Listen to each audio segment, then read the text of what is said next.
Graças e paz, irmãos. Vamos dar continuidade ao nosso estudo do livro de Eclesiastes. Hoje é um pouco diferente, é um vídeo gravado, não é um culto ao vivo, né? Mas para não perder a sequência do nosso estudo do livro de Eclesiastes, né? Pela primeira vez esse ano, né? Eu tirei uma semaninha de férias. E aí nessa semaninha, para nós não perdermos o nosso ritmo aí do estudo do livro de Eclesiastes, eu gravei um vídeo, mesmo em viagem, e se você está acompanhando agora em tempo real, né, na estreia dele aqui, ele tá iniciando aqui a veiculação dele exatamente na quinta-feira às 20 horas, né? Nós não temos o nosso culto presencial hoje por conta dessa minha ausência, né? E a gente vai dar continuidade do capítulo 9 de Eclesiastes, que é o capítulo que no último encontro nosso nós não conseguimos concluir, que é um capítulo um pouco longo, nem pela quantidade de versículos, mas pelo aprofundamento dos assuntos, e hoje talvez seja o culto, a ministração mais curta de todas as partes que nós vamos fazer, mas não dava para juntar com o que nós falamos na semana passada, né, no início do capítulo 9, em que nós lemos do versículo 1 até o versículo 10, fazendo a conclusão dessa primeira parte desse capítulo do livro de Eclesiastes, e hoje nós vamos dar continuidade a partir do versículo 11 até o versículo 18, para fazer a conclusão, aí, o fechamento desse capítulo 9, que era impossível dentro do tempo que a gente se propõe dentro do nosso culto, né, ministrar esse capítulo 9 com a riqueza de detalhes que tem aqui. Então vamos abrir as nossas Bíblias em Eclesiastes, capítulo 9, versículo 11.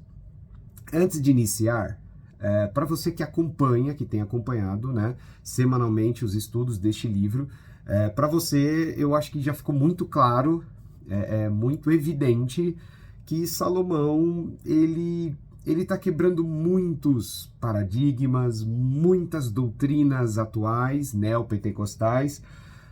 Salomão está quebrando muitas, entre aspas, verdades absolutas da igreja dentro deste livro. Por isso é um livro que alguns críticos, teólogos, não soam muito bem este livro dentro dos 66 livros da Bíblia para algumas pessoas, porque ele vai realmente desconstruindo uma série de coisas, né? Ele vem falar da naturalidade das coisas, ele vem falar que o mundo ele não é uma certeza para o cristão de vitórias, de que tudo vai dar certo e de que vai ser tudo maravilhoso. O homem mais rico, que já pisou sobre a terra, vem falar que o dinheiro não realiza nada, que o dinheiro não preenche o vazio do homem, que o dinheiro não traz satisfação plena. Então, Salomão ele vai quebrando e destruindo doutrinas neopentecostais, uma atrás da outra neste livro. E agora, a partir do versículo 11, aqui no capítulo 9 de Eclesiastes, de uma forma ainda mais contundente, ele também vai destruir um pilar que sustenta temporariamente algumas das principais doutrinas da maior parte das nossas igrejas no Brasil e no mundo, porque isso é uma cultura mundial em termos de igreja e de doutrinas que temos percebido e visto. Então, a partir do versículo 11, olha o que ele já no versículo 11, a pedrada que ele dá sobre este muro construído nas últimas décadas pela própria igreja protestante. Versículo 11 do capítulo 9 de Eclesiastes diz assim: Voltei-me e vi debaixo do sol que não é dos ligeiros a carreira, vírgula, nem dos valentes a peleja, vírgula, nem tampouco dos sábios o pão, vírgula, nem ainda dos prudentes, vírgula, a riqueza, nem dos inteligentes o favor, mas que o tempo e a sorte pertencem a todos. Aqui fica difícil, queridos. Fica difícil sustentar as seguintes afirmações. Se você é um servo de Deus, você vai ser próspero. Se você é um homem sábio e que tem a sabedoria de Deus com você, você vai ser rico. Se você for uma pessoa inteligente, você vai prosperar. se você for uma pessoa valente, corajosa, que não desiste, que luta, que batalha pelos seus sonhos, pelos seus projetos, o Senhor é contigo e você vai realizar todos os seus sonhos. Salomão, que viveu bastante tempo, que tinha nele o espírito de sabedoria, lembre-se que o próprio Deus separa completamente, quando ele dá o espírito de sabedoria a Salomão, ele separa isso já desde o início. E as pessoas não percebem. Quando Deus pergunta o que ele quer e ele fala, Senhor, eu preciso de sabedoria, eu preciso de conhecimento porque eu tenho a responsabilidade de cuidar do teu povo, Deus dá a ele sabedoria. E fala, olha, porque não me pediu dinheiro, porque não me pediu riquezas, porque não me pediu mulheres, os seus inimigos, eu vou te dar tudo isso. Percebe que o próprio Deus separou. Deus poderia falar assim, olha, é isso que você quer? Então tá aqui o que você pediu. Ele dá uma posição encantadora dizendo assim, olha, que maravilha, você não pediu essas coisas, mas o que você pediu foi uma coisa completamente diferente de dinheiro. Foi sabedoria. Então eu vou te dar sabedoria. Mas agora Deus decidiu, eu também vou te dar dinheiro, eu também vou te dar posses, eu vou te dar isso. Entende? Porque o próprio Deus separa isso. E aí vem Salomão e fala assim, olha, o que eu observei debaixo do sol, que a vida, a carreira, ela não é dos ligeiros. Sucesso, aos olhos de Deus, não é conquistado por aqueles que são apressados, que querem fazer as coisas rapidamente, que querem multiplicar e fazer, né? Se prega muito sobre, Deus vai multiplicar 30, 60, 90, fazendo uma exemplificação de uma árvore. Mas quantos anos leva para uma árvore, desde o momento que ela foi semeada, até ela atingir uma idade onde ela começa a produzir frutos? Quanto tempo leva para ela atingir uma outra fase, que é quando ela começa a produzir frutos em abundância?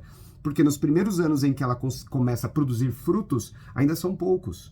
Leva também mais um tempo até produzir. Dependendo da espécie, leva 15 anos. Dependendo da espécie, pode levar 50 anos. Dependendo da espécie, pode levar 7 anos. Dependendo da espécie, pode levar 20 anos para começar a produzir fruto. Se Deus nos compara à árvore, que a palavra é a semente, e vai crescer 30, 60 e 90? Bom, peraí, se Deus está nos comparando a isso, se Cristo veio no seu ministério e nos compara à árvore, então vamos realmente mergulhar nessa ilustração.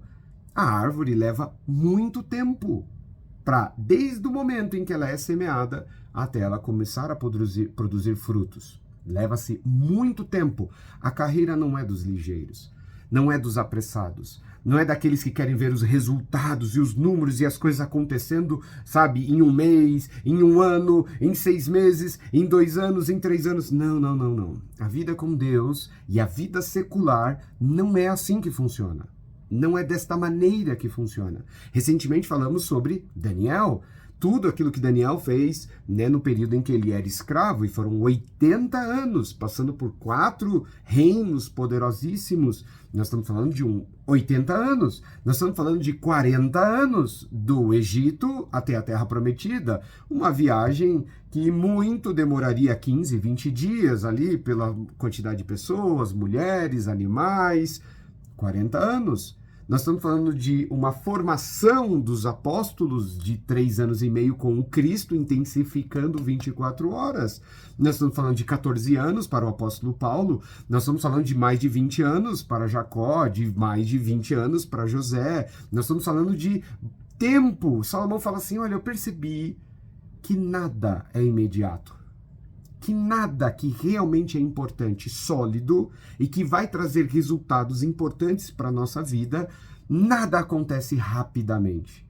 É uma construção, é uma transformação lenta. Se corre com paciência, Paulo fala. E Salomão está dizendo, não é dos ligeiros a carreira. Na sequência ele fala, nem dos valentes a peleja. Não é porque você é corajoso, não é porque você é ousado, não é porque você não tem medo que você vai vencer todas as batalhas. Cristo não temia mal algum. Pedro temia os homens. Então, se Cristo não temia mal alguns, então homem algum ia colocar a mão sobre ele. Não, ele foi preso, espancado, humilhado e crucificado. Então, não é dos valentes a peleja. A vitória não é do povo, do exército mais valente e mais corajoso. Nem sempre. Nem sempre. Não é assim, não é uma fórmula de exatidão como a igreja ensina, de que, olha, se você for valente, se for corajoso, você vai vencer. Salomão fala, nem sempre. Talvez Salomão está querendo fazer uma representação de experiências que ele teve. Olha, eu vi guerras em que o exército mais capacitado, o exército mais motivado, perdeu a batalha. E podemos fazer inúmeros exemplos para isso, né? Nós conhecemos e sabemos, no esporte assim, nem sempre o mais rápido ganha, nem sempre o mais corajoso, o mais valentão, o mais falastrão no boxe antes da luta vence. Nem sempre. E Salomão já estava falando isso há muito tempo. Ele continua dizendo, nem tão pouco dos sábios o pão. Não é porque você tem sabedoria que você vai ter em abundância recursos. Você vai ser rico, você vai ser próspero. Isso é uma mentira. Lembra do que eu falei sobre a passagem quando Deus chega para Salomão e pergunta o que ele quer? O próprio Deus, o próprio Senhor, separa dinheiro de sabedoria. Ele fala, você não pediu dinheiro, você pediu sabedoria. Então eu vou te dar sabedoria. E por minha decisão própria, eu também vou te dar dinheiro. Porque são coisas diferentes. Deus fala assim, você é esperto, hein, Salomão? Você pediu sabedoria porque sendo sábio você vai ser milionário. Sendo sábio você vai ser rico. Não. Deus não fala isso porque isso é uma mentira. Não é uma verdade. A sabedoria não tem a ver com riqueza. Não tem a ver com pão, não tem a ver com realização de sonhos, nem ainda dos prudentes a riqueza. Sabedoria e prudência são irmãs gêmeas. Salomão fala isso em Provérbios, elas são melhores amigas, elas sempre estão juntas. Então, significa que se eu for prudente, a riqueza vai estar comigo? Não, não significa isso. Você pode ser prudente, você pode ser uma pessoa extremamente controlada, você pode ser uma pessoa que dosa, controla muito bem as suas finanças, você não gasta mais do que ganha, você pode ser extremamente prudente e não ser rico, e nunca atingir a riqueza, e nunca chegar a essa porção. Entende? Ele fala, não existe relação com isso. Não significa, presta atenção, não significa que ele está dizendo o seguinte, olha, eu estou dando uma carta branca, não precisa ser prudente, não precisa ser valente, não precisa ser sábio, porque não vale a pena. Não é isso que ele está dizendo. Ele está falando assim, não misture uma coisa com a outra. Não é porque você é prudente, não é porque você é sábio que você vai ser rico. Não é porque você, não tem paciência e faz as coisas e anda numa velocidade que tudo vai acontecer na velocidade que você vive e faz as coisas. As coisas têm um tempo, como ele disse lá no capítulo 3. Tudo tem um tempo, não adianta a criança de 10 anos querer ser um adulto. Ele não vai ser, ele pode ter atitudes de adulto, mas ele não vai ser, ele não vai poder tirar habilitação, ele não pode votar, ele não pode fazer uma série de coisas. E não adianta ele querer apressar as coisas. Uma coisa não está relacionada com a outra. Ele vem destruir doutrinas das nossas igrejas atuais que afirmam que se você tem uma coisa, consequentemente você conquista a riqueza, a prosperidade. É isso, você não vai sofrer, você não vai passar por problemas. Não, ele fala isso não é verdade. E ele conclui o versículo 11, que já é carregado dessa metralhadora, vamos chamar assim, dizendo assim que o tempo e a sorte pertencem a todos. Ele usa a expressão tempo, por quê?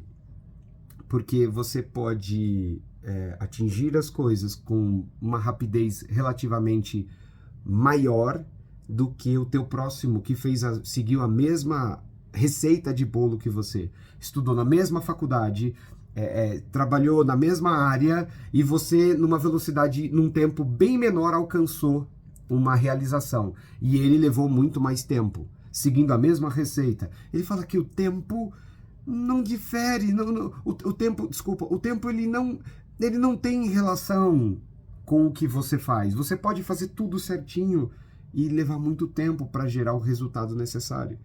Ou você pode fazer as coisas até um pouco atravessadas, sem muito planejamento, sem nenhuma expectativa, e o resultado ser repentino. Ele fala que isso não determina. Então, por isso que eu falo, queridos, tomem muito cuidado com os livros, principalmente, entre aspas, evangélicos, porque eles retratam experiências de pessoas que não podem afirmar que essa é uma receita de bolo. Eu não posso chegar aqui e contar como foi como foi o início da minha carreira profissional, como se isso fosse uma regra. Olha, é assim, eu fiz isso, eu fiz aquilo, então se você fizer a mesma coisa que eu fiz, vai dar certo. E fala, não, isso é uma mentira, queridos. É muito triste porque nós vemos cristãos, crentes velhos, vamos chamar assim, tempo já, que não entende isso que Salomão está dizendo. Aí pega o seu testemunho e fala, tá vendo como funcionou comigo? Eu fui por esse caminho e deu certo. Então vá por esse caminho, faça a mesma coisa que vai dar certo para você também. Não, não é assim. O que não é negociável, é uma regra, são os princípios de Deus. A obediência à palavra, a santificação, isso não se negocia. Isso todos temos que viver.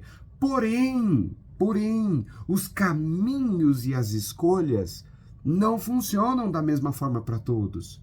Não é assim. Senão Deus daria sabedoria para todo mundo e todo mundo estava rico. Pronto, acabou o problema. Não, queridos, não é assim que funciona. Então, quando eu adquirir prudência e sabedoria, vou me tornar uma pessoa próspera. Salomão fala assim, não. O tempo, e ele chama de sorte. Sorte é aquilo que não pode ser medido e explicado. Ponto. Por que aconteceu com ele e não aconteceu comigo? Sorte. O que significa isso segundo o conceito de Salomão? Significa que não tem explicação. Foi Deus quis dar para ele e não quis dar para você. Deus quis dar para você e não quis dar para ele. Não tem explicação. Mas por que Deus preferiu eu e não ele? Por que Deus preferiu ele e não eu? Você tem que perguntar para Deus, aquele dia que você chegar lá, se você chegar lá, e ele talvez vai te explicar. Ele chama isso de sorte, algo que a gente não tem controle. Compreende? Não temos controle. E aí ele vai sobre este versículo, que é a base do que ele quer dizer aqui, do versículo 11 até o versículo 18, aí ele vem fazendo o quê? Presta atenção, olha o versículo 12. Que também o homem não conhece o seu tempo, como os peixes que se pescam com a rede maligna, e como os passarinhos que se prendem com o laço, assim se enlaçam também os filhos dos homens no mau tempo, quando cai de repente sobre eles. Olha que exemplo maravilhoso. Vamos lá. Você é uma pessoa extremamente prudente, financeiramente falando. Controla suas finanças, controla suas contas, faz uma reserva, é prudente, paga as coisas antecipadas, não atrasa nada, não paga juros para o banco. É uma pessoa extremamente controlada, toda organizada, ok? Ok. Significa que você nunca vai passar problemas financeiros? Segundo a igreja moderna, se você teme a Deus e é prudente, tem a sabedoria de Deus, nunca vai passar problemas. Bom, de repente, vamos supor que vem uma pandemia sobre a Terra e você fica um mês na sua casa, 2 meses, e aí o teu negócio fecha, suas reservas começam a sair pelo ralo, você reduz ainda mais o teu custo, mas as coisas não voltam como eram antes, e de repente, em um ano, tudo que você tinha de segurança financeira, pela sua extrema prudência, foi por água abaixo. E você agora está desempregado, e você não tem negócio nenhum. Você quer culpar os peixes por ter sido apanhado pela rede?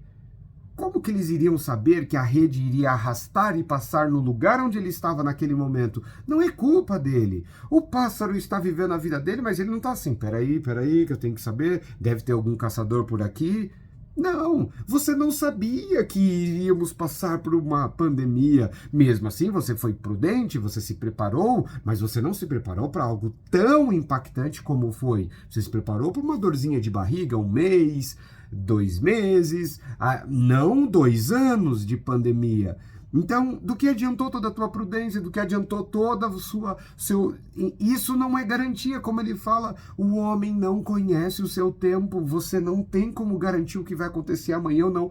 Então, o que nós temos que ser? prudentes. Mas isso é uma garantia? Nenhuma. Nós temos que ser sábios? Sim. Mas isso é uma garantia de que vamos vencer? Não. Temos que ser valentes? Não podemos nos acovardar? Sim. Isso é uma garantia que sempre vamos vencer? Não. Então nós temos que ser pessoas sempre otimistas, com bom ânimo, isso, sim, e fazer as coisas, e trabalhar, sim, mas as coisas então vão acontecer rápidas e vão acontecer nessa velocidade da minha entrega, Não, eu tenho que ser tudo isso, mas isso não é garantia, queridos, é isso que Salomão está dizendo, não temos garantia nenhuma. É nosso papel ser prudente, ser sábio, temer a Deus, cumprir aquilo que Ele nos ensina, mas Deus está falando assim, hey, neste mundo que você está, não existe garantia. O tempo e a sorte está ao alcance de todos. Enquanto cristãos quebraram e faliram na pandemia e perderam de recursos, dinheiro, pessoas, ímpios prosperaram e conquistaram muitas coisas. Enquanto ímpios nessa pandemia perderam pessoas que amam dinheiro, negócios, casa, moradia, cristãos prosperaram. Então isso tem correlação nenhuma. Ele fala no versículo 12, nós não temos controle sobre o nosso tempo, sobre a nossa vida. É uma tolice criar regras para isso, é engano, é você ludibriar o povo, é você ensinar uma coisa para o povo que você não tem garantia. Versículo 13, vamos lá. Também vi sabedoria debaixo do sol, que foi para mim grande, na minha concepção. Salomão não está contando uma parábola. Salomão está contando algo que ele viu. É um fato real, o que ele vai descrever aqui. 14. Houve uma pequena cidade em que havia poucos homens.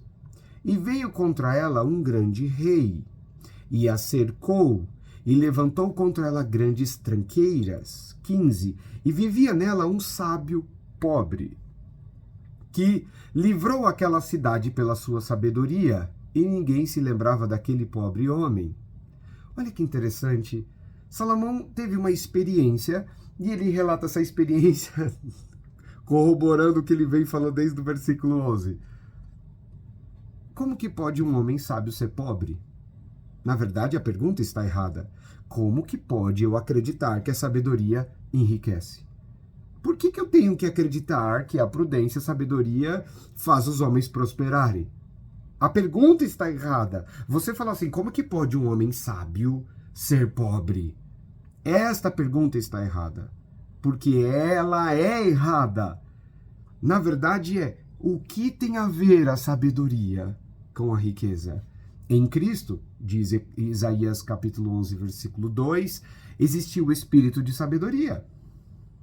E Cristo era multimilionário. Eu sei que tem gente que prega que ele andava de carro zero, jumentinho que nunca foi montado. Não.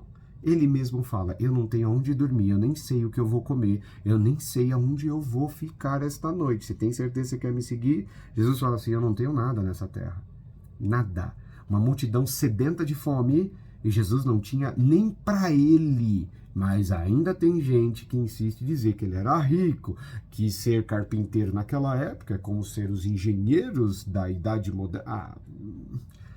Querido, então Isaías 53 é uma besteira, rasga aí da sua Bíblia, dizendo que é um homem experimentado nos trabalhos, homem de dor. Que homem que é rico, riquíssimo, é experimentado nos trabalhos? Que homem que é riquíssimo trabalha e tem que ralar para sobreviver? Que homem que é riquíssimo, depois de um dia inteiro de ministração, não tem nem pão para ele?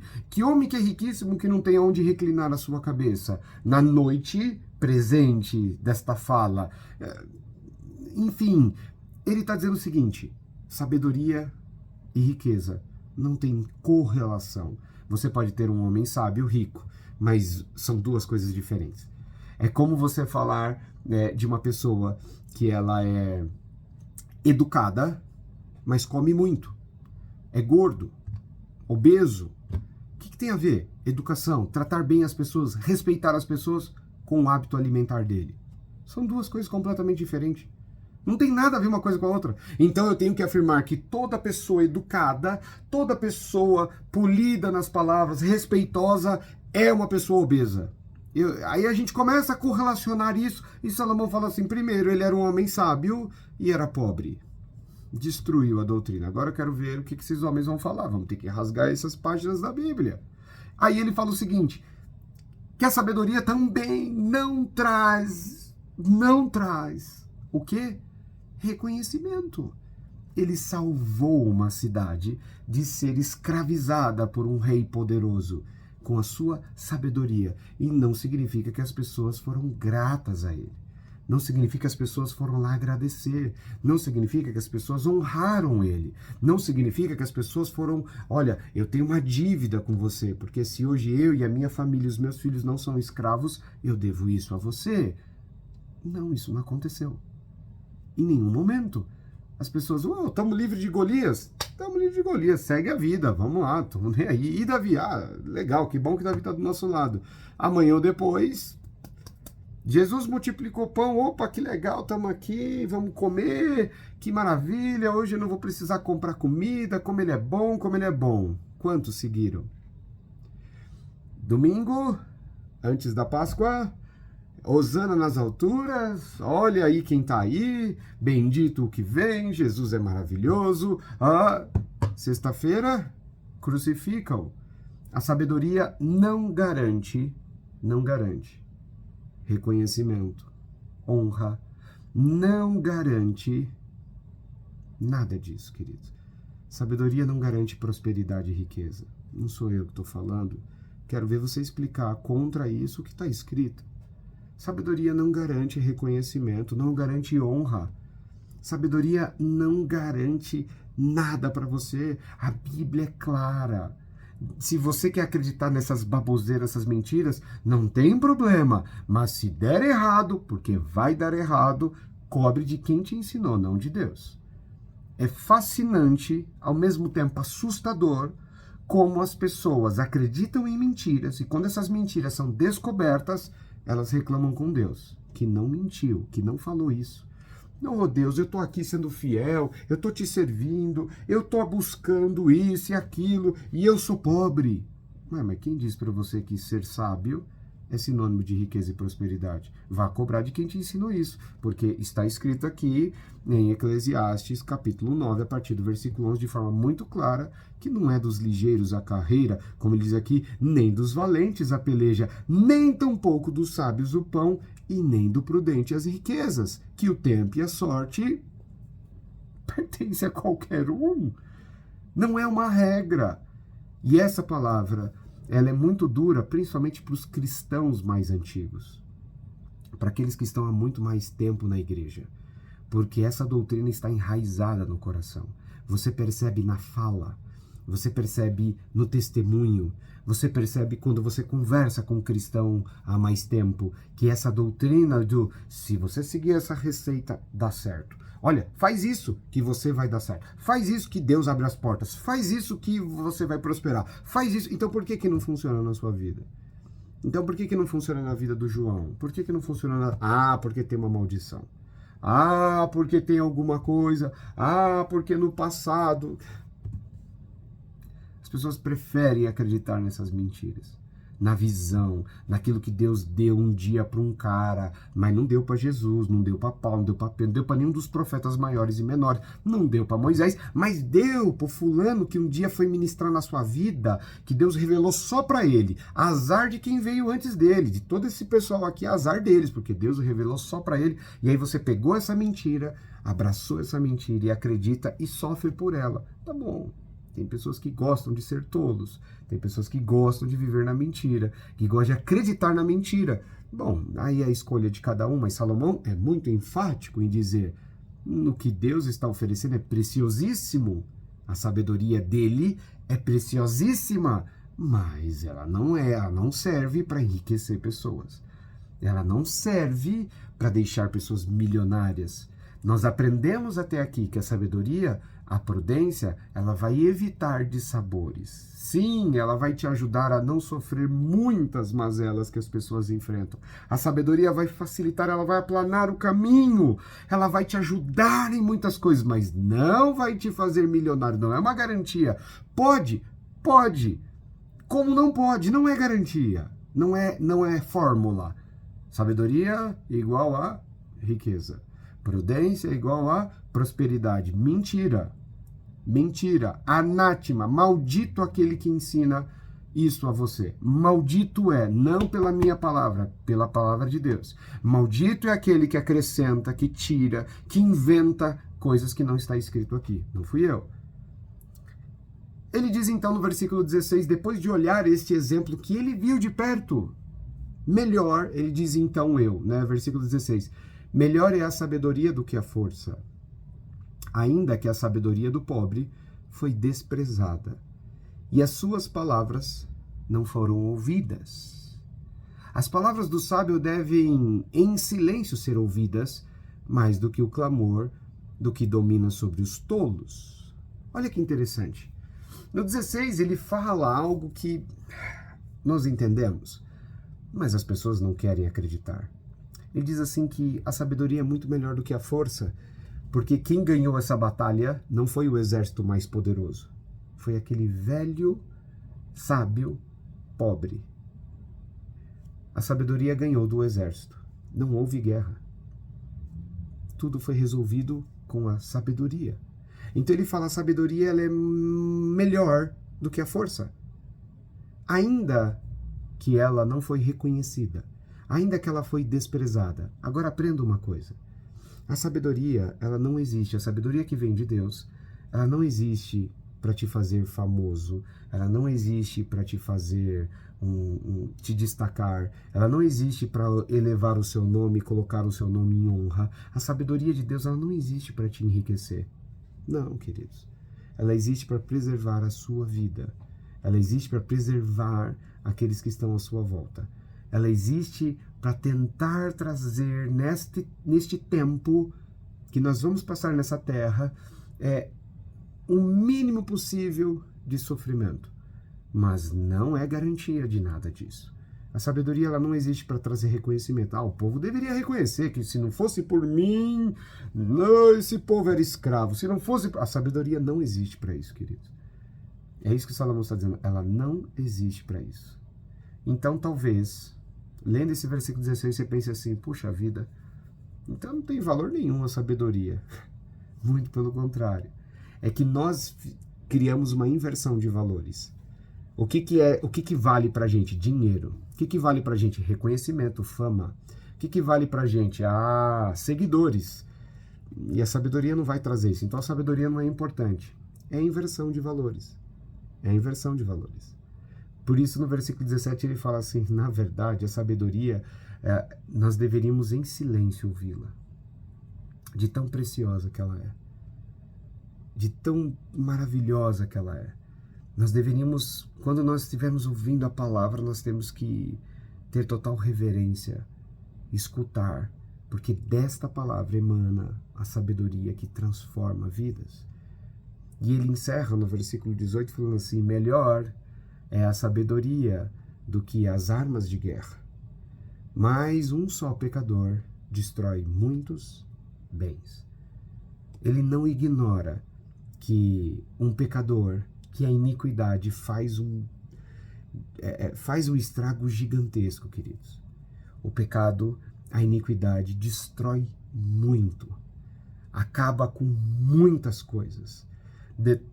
Amados, detona, mas assim, famílias, destrói relacionamentos, acaba com coisas que levou-se muito tempo para ser construída.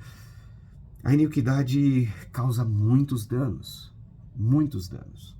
Mesmo a sabedoria sendo preciosa, sendo mais eficaz que as armas, sendo mais importante que a riqueza, sendo mais importante que a honra e o reconhecimento, a iniquidade ainda destrói muita coisa. É só você olhar o placar da humanidade.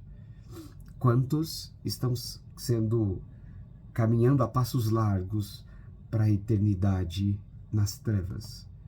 E quantos estão sendo salvos efetivamente? Então o pecado ele é muito mais destruidor. Ele é muito mais avassalador. Mas a sabedoria ela tem a sua preciosidade e a capacidade de transformar grandes guerras grandes catástrofes anunciadas em, como diz aqui no exemplo que ele mesmo mencionou a partir do versículo 14, em uma história onde a sabedoria floresceu mais do que o ódio, do que a guerra, do que a ignorância, do que tudo. Queridos, a sabedoria não é uma garantia de riqueza, prosperidade e reconhecimento, mas ela é tão importante quanto qualquer uma destas coisas. Se você não a ama, este reino não é para você. Se você preza pelo dinheiro e pelo reconhecimento, esse reino não é para você. Cada minuto que você passa ouvindo uma palavra, cada minuto que você gasta da sua vida lendo um versículo ou orando, na busca destas coisas, você está desperdiçando o seu pouco tempo de vida que você tem nessa terra. Mas, se você a ama, como ele diz aqui no versículo 17, se você gosta de em silêncio dar toda a importância à sabedoria, entenda, você está no caminho certo. Mesmo ela não sendo uma garantia de riquezas que a traça, a ferrugem e o ladrão pode roubar, não tem problema. A sabedoria não foi feita para isso. Que essa palavra possa realmente gerar o efeito necessário na sua vida. Não só hoje, mas até o último suspiro da sua alma nessa terra, que você possa realmente separar estas coisas. Não querer achar que existe correlação entre a sabedoria que vem de Deus versus a sua situação financeira ou versus a sua as coisas darem certo para você na rapidez que você quer e da velocidade que você deseja. Não é assim que funciona o reino de Deus. E Salomão, com muita sabedoria, vem nos explicar isso através desses versículos 11, 12 até o versículo 18 do capítulo 9 de Eclesiastes. Deus te abençoe, tenha uma noite realmente na presença do Senhor e que você não seja enganado por essa mentira que muitas vezes até dentro das nossas igrejas está sendo pregada. Que você possa realmente florescer e raiar como o sol do meio-dia, a cada dia conhecendo mais a Cristo. Amém? Porque é conhecendo esta verdade que seremos libertos a cada dia. E na ignorância seremos destruídos, como o pastor Paulo mencionou recentemente no domingo pregando, né? A falta de conhecimento é o que levou o povo de Deus à destruição. Então nós temos que ter a busca e o desejo de conhecer cada vez mais, né, a Cristo, nosso Salvador. Amém? Deus te abençoe, graça e paz, e tenha uma semana na presença do Senhor. Amém?